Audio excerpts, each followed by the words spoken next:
On November 7, 1940, a bridge started breathing. Its concrete deck rose and fell like the spine of something alive, 30 feet up on one side, 30 feet down on the other. 4 months earlier, 10,000 people had cheered its opening.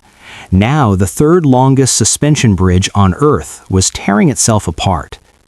This is the story of how saving $5 million killed the most beautiful bridge in America, and why every suspension bridge you've ever crossed exists because this one didn't survive. The Tacoma Narrows is a mile-wide throat of water between Puget Sound and the Pacific. Tides rip through it 4 times a day. Wind funnels down it like a barrel. In 1937, Washington State wanted a bridge across it. The local engineer, Clark Eldridge, designed one that could take the punishment. 25-foot deep open trusses beneath the roadway, heavy, conventional. Wind would pass straight through it. The price tag? $11 million. The government said no. So they brought in the most famous bridge engineer in America, Leon Moisseiff of New York. Moisseiff had consulted on the Golden Gate. He'd shaped the Manhattan Bridge. He had a theory. He believed suspension cables could absorb half the wind force on their own. No need for deep trusses. So he replaced Eldridge's 25-foot trusses with 8-foot solid steel plates. The bridge got lighter, cheaper, thinner. The cost dropped to $6.4 million. The government approved it overnight. Construction workers knew something was wrong before they finished building it. The deck bounced. In mild wind, the roadway would ripple, one half rising while the other fell. Workers sucked on lemons to fight the seasickness. They called her Galloping Gertie. And the public loved it. People drove from miles away to ride the waves. Traffic spiked on windy days. It was a thrill ride that happened to be a highway. Engineers were not amused.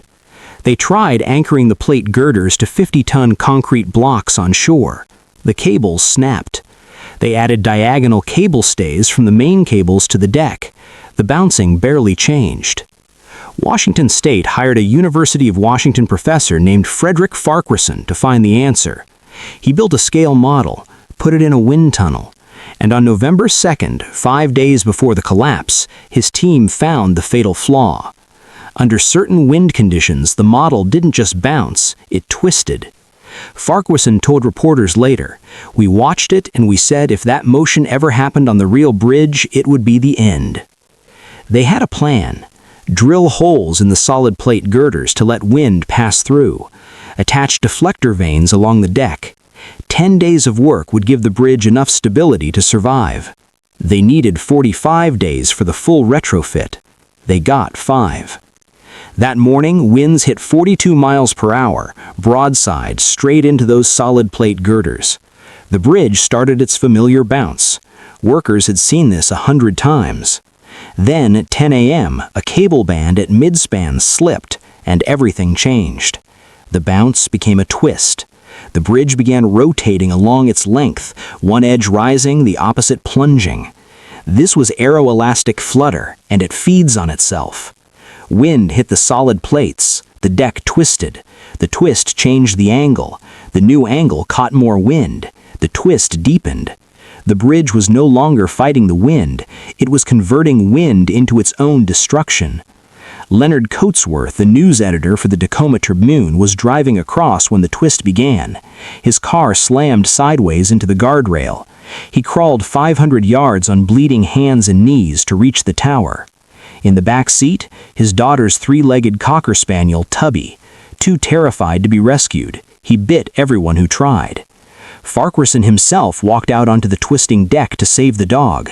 The bridge threw him to his knees. He turned back. At 11 a.m., the first 600-foot section of roadway broke free. Concrete rained into the straight. Suspension cables snapped and whipped through the air.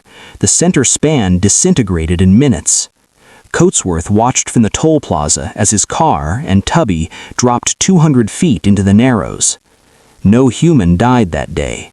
But the career of Leon Moisseiff, the most celebrated bridge engineer in America, ended on that shoreline.